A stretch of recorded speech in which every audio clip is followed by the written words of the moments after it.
Ramai di media sosial tepatnya pada tanggal 16 Oktober di tahun 2023, seperti ada orang yang mengatakan sudah konfirmasi si anak akan lolos dan si anak yang dimasukkan adalah Gibran Rakabuming. Menurut Ketua PB mengatakan Gibran dan Kaisang yang belakangan menjadi Ketua PSI, bahkan Jokowi juga sebagai pemohon akan menjadikan MK sebagai mahkamah keluarga ternyata tidak terbukti. Seakan-akan keputusan yang dibuat oleh MK ataupun permohonan yang disampaikan ke MK itu tidak dari keluarga Jokowi, teman-teman, sehingga istilah MK yaitu mahkamah keluarga tidak terbukti. Jadi keputusan MK yang beredar pada tanggal 16 Oktober di tahun 2023 merupakan keputusan dari Mahkamah Konstitusi yang tidak dapat diintervensi oleh siapapun. Dengan kata lain, keputusan itu merupakan keputusan final yang wajib dipatuhi oleh semua masyarakat yang ada di Indonesia. Tentu saja teman-teman sudah mengetahui keputusan yang diberikan oleh MK ini berbicara mengenai Cawapres di tahun 2024. Dan yang menarik adalah Mahkamah Konstitusi sebelumnya sempat menolak 3 gugatan yang diajukan oleh PSI, Partai Garuda dan juga Wali Kota Bukit Tinggi. Tetapi beberapa jam kemudian Mahkamah Konstitusi mendeklarasikan ataupun menyetujui bahwa kepala daerah yang pernah atau sedang menduduki jabatan meskipun berusia di bawah 40 tahun bisa mencalonkan diri menjadi presiden ataupun wakil presiden. Ini berbicara mengenai kemungkinan dari Gibran Rakabuming untuk maju ke Cawapres di tahun 2024, mengingat nama dari Gibran masuk menjadi salah satu kandidat bagi calon wakil presiden untuk Prabowo Subianto. Tentu saja komentar demi komentar diberikan oleh masyarakat Indonesia, banyak yang pro dan juga banyak yang kontra. Dan yang menariknya ketika kita melihat pada postingan terakhir yang diposting oleh Gibran Rakabuming, Gibran hanya membahas mengenai kota Solo. Tetapi ketika kita melihat pada kolom komentar, banyak orang yang mengatakan enak ya, paman ketua MK sama bapak presiden, seakan-akan nama dari Gibran Rakabuming mempunyai backing yang kuat ya teman-teman.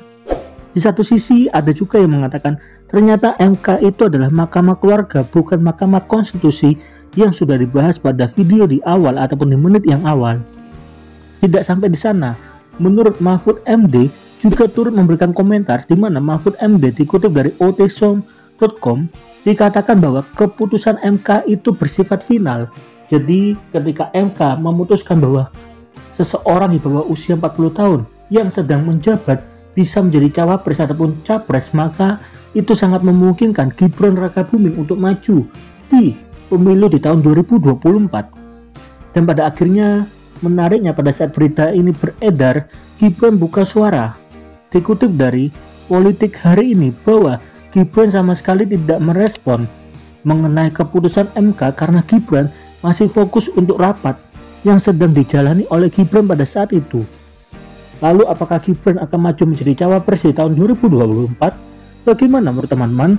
Mengingat partai yang diusung oleh Gibran merupakan partai yang berbeda dari pilihan Prabowo Subianto.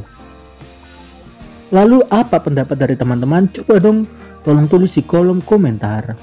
Dulu ya, jangan mengira-ngira, jangan menuduh-nuduh, jangan demo.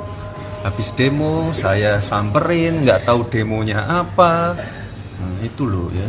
Tapi tadi ada tulisan kami muak dengan dinasti, politik dinasti seperti itu mas. Ya silakan. Kan semua masukan warga kami terima, Bu. Muaknya kenapa? Kenapa datang ke rumah saya tanya kan. Wah nggak tahu mas. Ya udah Bu pulang aja gitu kan. Tapi Mas Gibran merasa ini siapa atau mungkin dari mana gitu mas? Dari mana siapa? Yang melakukan aksi tadi. Malah nggak usah dibahas. Ya yang penting saya sudah bertemu dengan bapak ibu yang demo tadi, sudah saya tanyakan keluhannya apa, tidak ada keluhan ya. Gitu nggih. Wes clear ya, wes ojo bahas MK terus. Habis-habisan. Satu sisi mengatakan beras kita banyak, tapi berikutnya impor. Kemudian nyinyir muncul di mana-mana. Dan kita lakukan itu setiap tahun. Hari ini harga beras lagi luar biasa, melompat tinggi dan kita akan mengimpor, saya lupa kalau nggak salah 1, sekian juta ton. Dan kita semua berdebat kita perlu atau ada yang mau dagang. Sehingga yang muncul di otak kita pasti negatif terus narasinya. Masa kita nggak bisa buat sendiri?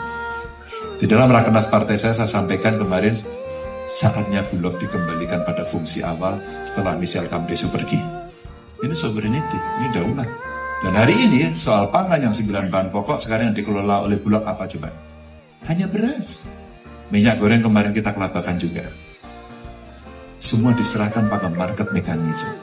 Jangan. Pangan harus dikendalikan oleh negara.